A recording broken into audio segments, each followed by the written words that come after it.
Iran Israel இடையிலான போர் பதற்றத்தால் துபாயில் சிக்கியுள்ள நூற்றுக்கணக்கான இந்தியர்கள் தாயகம் திரும்ப முடியாமல் கடும் நிதி நெருக்கடியை சந்தித்து வருகின்றனர். விமான சேவைகள் முடங்கியுள்ள நிலையில் தற்போது இயக்கப்படும் ஒரு சில விமானங்களில் பயணிக்க ஒரு நபருக்கு 80,000 ரூபாய் முதல் 1,20,000 ரூபாய் வரை டிக்கெட் கட்டணம் வசூலிக்கப்படுகிறது.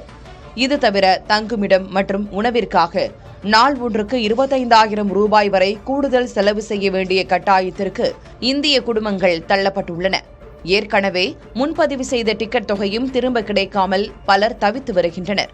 இதற்கிடையே துபாயில் போர் நடப்பது போன்ற மிகைப்படுத்தப்பட்ட செய்திகள் பரவுவது இந்தியாவில் உள்ள அவர்களது குடும்பத்தினரிடையே பெரும் பீதியை ஏற்படுத்தியுள்ளது. தாங்கள் பாதுகாப்பாக உள்ளதாகவும் வதந்திகளால் தங்கள் குடும்பத்தினர் மன உளைச்சலுக்கு ஆளாவதாகவும் துபாயில் சிக்கியுள்ள இந்தியர்கள் வேதனையுடன் தெரிவித்துள்ளனர்.